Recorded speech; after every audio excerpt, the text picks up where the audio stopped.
Hello, my name is Rachel Gilbert, and I'm the project lead at Eastern Edge, and I'd like to welcome you to our main gallery space. Our current exhibition, which just opened on May 6th, is Late for Life Chapter 2, Previously Loved, by an artist in residence, Xenia Laffely. So Xenia came around the end of March, and she was a resident artist for about a month and a half, about 2 months. And during that time, she created all the works for this exhibition herself in partnership with East Coast Quilt Co., which is a sewing shop a little bit further down the street, and they have a very large machine, and so she worked with that to create the pieces that you will see in here. So a bit about Xenia. She's born in Switzerland, but she works between there and Montreal. She's very sweet. Oh. We had fun while she was here. She was a great artist in residence. And she only just left about a week and a half ago. And she has a background in fashion design and French literature and art history and feminist studies. Her practice combines traditional language of textile work with the contemporary aesthetic of digital Photoshop painting, which is like an example you can see over here.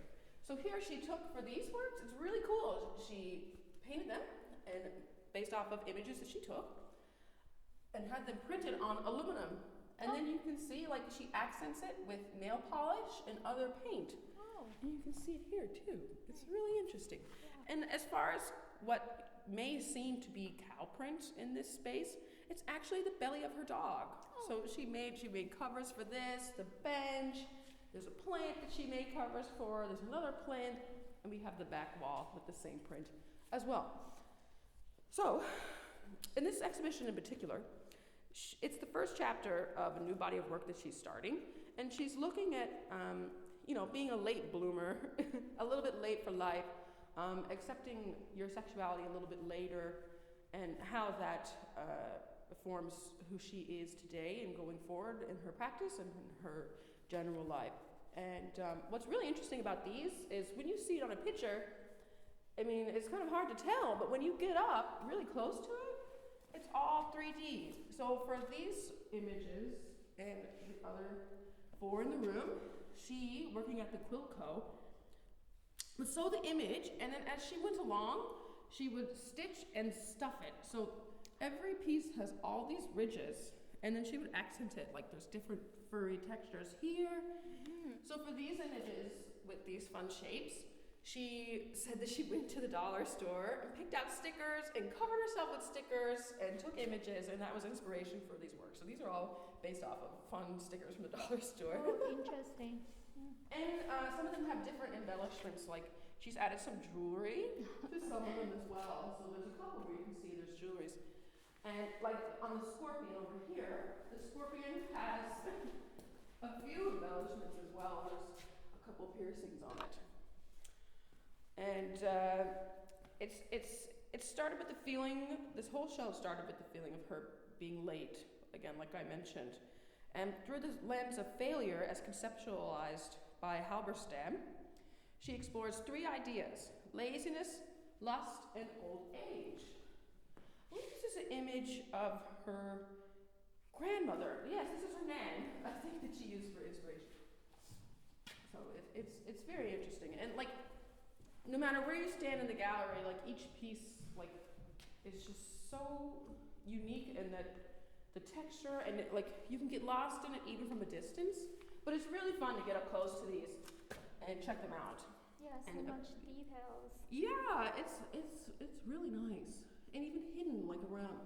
So she stuffed it with stuffing, and then each of these large boards is placed on a sheet of plywood that she wrapped around and then stuffed some more to create the different depths.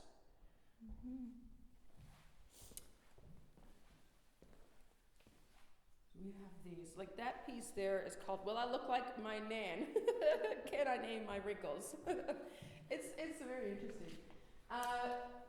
So there are smaller pieces. There's a few of them. We have that one that is just a smaller version of this, I think, that she made before she blew it up. And she really wants people just to come in and interact. And works like this, it is kind of tempting to touch them.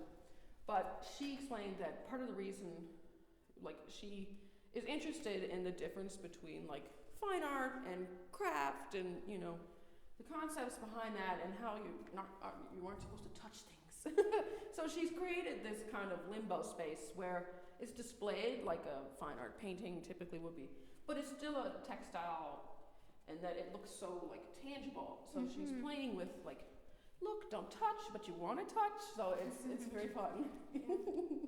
It's awesome, and it's also great like to have such an active space with Xenia's work.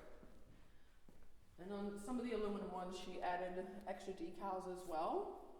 But these are images of her. And this one is my favorite. It seems to be most people's favorites. But yeah, the texture is really impressive.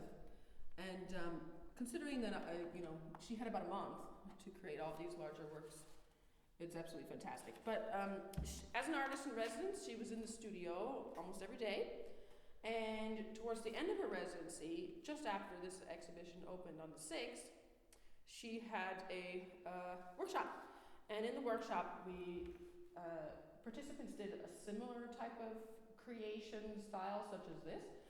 But she brought all kinds of fabric and sewing machines and taught people how to use the free embroidery style tool on the machine. So people made some really cool stuff, and she taught them how to stuff it similar to herself. That must be a very fun process. Yeah, it was fun. Yeah. Usually, artists in residence will do some kind of workshop or artist talk. Yeah. And it's great, especially as we come out of the pandemic or we move to, a different stage of it and we approach summer, we get a lot of participants in our workshops, which is fantastic. Oh, that's wonderful. Oh yeah, it's really nice. But yeah, it's interesting. I think this one is the one that pops out the most.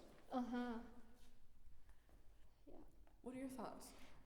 Yeah, I think it's pretty interesting, like when you stand far away, but also when you look closer, how much detail you can rediscover. Yes. Right? Oh gosh, yeah. There's so many like hidden elements. And when I first saw the submission and the pictures of it, I didn't realize that it would come out from the walls. So it was just so amazing to see it installed. And she's done a lot of extra embellishments on that with nail polish, which is interesting, and looking at feminism and standards of beauty and queer love and attractions. It's very interesting. But yeah, so this show is open until the 18th of June, and Xenia's back in Montreal, and she's really excited to get some documentation of these so that she can apply to show this awesome body of work in other places. I think it's important, especially with queer histories and queer identities, and accepting who you are at any stage of life is the point of it as well. Being a late bloomer, well, what does that even mean? There's no such thing. Bloom when you're ready. It's fantastic. It's very relatable. Great. Will you also talk about the gallery in general? Yeah. Like, how it runs or Yeah. So Eastern Edge is the province's first artist-run center. It opened in 1984, and right now it's myself and a few other staff people. And so basically we're here as a community space. We're all about community engagement and just coming in and having a good time. I'm really interested in making the space as less intimidating as possible as compared to your typical galleries and your white squares, right? So generally, we apply to special projects that we come up with every year. We just finished the Art as a Tool for Change project, which looked at how art and performance can be used to spark critical dialogue around social issues, environmentalism, and Indigenous rights, for example. And so that was a success. And now we're lining up for another project, which is based on digital technologies and partnerships with other digital and crafting and making spaces around town. So we'll have more resident artists as well. We have another resident artist who just arrived as Xenia left, Emily Jan. So she's here with us until around mid-June, I believe. And so, yeah, every month or so we have a resident artist or a couple of them. We're actually going to have 5 resident artists come July and August, which is a lot, but we're very excited. And so they'll create work in our studio space across the hall. We also do different events like film screenings, and we partner with other community members such as Lanya Vanya, which is a music festival, and they'll have events here and in the studio. And we work with summer students, and we have volunteers that come in and help. It's really just a great space. And it's also nice because there's St. Michael's print shop upstairs, and we partnered with them with things. And artists are always coming back and forth. And like my favorite part about working here is workshops, and when people come into the gallery who've never been here before, because you know, you see work like this, and people come in and they're not familiar with the space or the artist, and we just like start talking about it, and you know, how does it affect us, and what are broader thoughts on it, you know, for the community and world. You know, it's great. I love connecting with people through art, and workshops are a hit, and it's so nice to see what people can create based off of the work that's in this space. So we're always busy. We have a festival coming up this summer called Hold Fast in August, and Spirit Song, which partners with First Light Friendship Center. That's in the fall. So we are always on the go, but it's great. And people just pop by and, you know, just to say hi. And we have comfy chairs across the hall where artists and community members just come and sit and talk and learn about art. Oh, that's so wonderful. Yeah. I guess we can wrap this up just talking about a little bit more about this collaboration between Eastern Edge and multiPLAY. How's that adding to like the layers of the community, or yeah. Well, I think it's good because I find in Newfoundland, and for myself, and in Eastern Edge, I think we would like, there's so many new media and so much new technology, and there are people who are doing such great things with this stuff, and you know, I think it's good to have multiPLAY come as an example to the community and other artists what can be done with these technologies.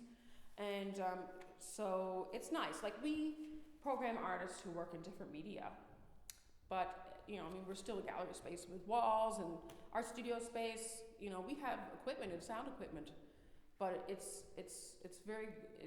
helpful for you guys to come, even for us, so we can see, okay, well, we need to get this, and we need more artists who do this, and let's program more of this. And you know, I personally am excited to partner with multiPLAY again, but it's inspirational even for myself. Like, you can do that with soundboards? I didn't know that. But as I mentioned, the digital project that's coming up that we're working on this summer, this is a great starting point, I think, in my opinion, on how to develop that project, what we could do with that project, potential partnerships with multiPLAY going forward. And we're really glad you guys could make it. You know, we had a great turnout in person and online, it was fun to contribute to the jam session. It was so much fun. Events like that are different, you know, from a workshop where you register and you sit and you learn, because you can get up and just make sound and contribute to the artwork, whatever just flows naturally at the time. You know, so it's beautiful to see what noises and sounds and art people create. So I thank multiPLAY for that. Yeah, thank you so much. Thank you. Okay, I think we're done here.